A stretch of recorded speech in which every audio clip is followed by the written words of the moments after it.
আসসালামু আলাইকুম রহমতুল্লাহ। নিউ বাজার ইউটিউব চ্যানেলের পক্ষ থেকে সবাইকে আন্তরিক শুভেচ্ছা ও ভালোবাসা রইল। প্রিয় দর্শক, আজকে 22শে সেপ্টেম্বর রোজ সোমবার আমরা চলে আসছি দেখি সেই চাঁদপুর বাজারে। তো দেখবো আজকে পাটের আপডেটটা কি দিতে পারি। তো আজকে শুনেই অবাক হয়ে গেছি যে আজকে পাটের আমদানিটা খুবই বেশি হয় নাই, স্বাভাবিকভাবে কম ছিল এবং আমরা দেখতে পাচ্ছি দামটা যথেষ্ট পরিমাণ ঊর্ধ্বগতি হয়েছে। বিক্রি করছেন এখন কত বলছে? 800 টাকা বলছে। 800 টাকা হাত দিলে 800 বুঝতে পারতেছে না। বাজারটা একটু ভালো লাগতেছে, যাক মাশাআল্লাহ। আজকে সবাই বলছে বাজারটা একটু ভালো যাচ্ছে। ওরে বাবা, একবারে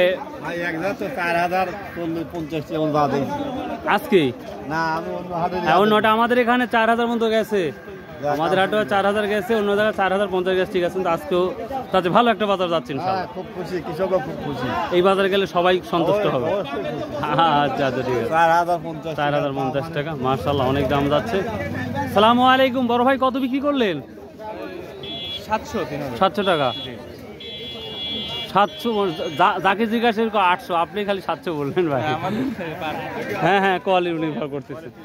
আসসালামু আলাইকুম, আজ কত বললো দাম পাটের? 700, 720 না? আচ্ছা। তো প্রিয় দর্শক, এই ছিল মোটামুটি আজকের পাটের আপডেটটি। এটা হচ্ছে নিউ বাজার পক্ষ থেকে। তো প্রিয় দর্শক, যদি আপনারা আরও পাট সম্পর্কে যদি আরও অ্যানালাইসিস দেখতে চান বা শুনতে চান, আপনারা কিন্তু খায়রুল ইসলাম টিভিতে যেতে হবে, তাহলে কিন্তু সকল তথ্য পাটের পাবেন। ভালো আছেন? পাট নিয়ে আসছেন আজকে? কি বললো আজকে দাম? 3900, 800, 750, 700। ও, 4000 দুই একটা গেছে যেটা দেখলাম। হ্যাঁ, ভালো। তো দাম ভালো, কিন্তু দাম ভালো আজকে, কিন্তু মানা লাগবে। তো প্রিয় দর্শক, এরবা কত বিক্রি হলো বেটা? 720। মাশাআল্লাহ মাশাআল্লাহ। তো প্রিয় দর্শক, আপনারা যদি লং ভিডিওটা দেখতে চান তাহলে অবশ্যই খায়রুল ইসলাম টিভি চলে যান। তাহলে আজকের বাজারটা সর্বনিম্ন 3600 থেকে শুরু করে আমরা যেটা দেখলাম 4000 পর্যন্ত। তো আশা করা যায়, এবং আমরা অন্যান্য জায়গা তো শুনেছি 4050 পর্যন্ত বাজার গিয়েছে। তো যদি লং ভিডিওটা দেখতে চান খায়রুল ইসলাম টিভি চলে যান। বা আল্লাহ হাফেজ, আসসালামু আলাইকুম রহমতুল্লাহ। যদি সম্ভব হয় সৎ কাজ করুন।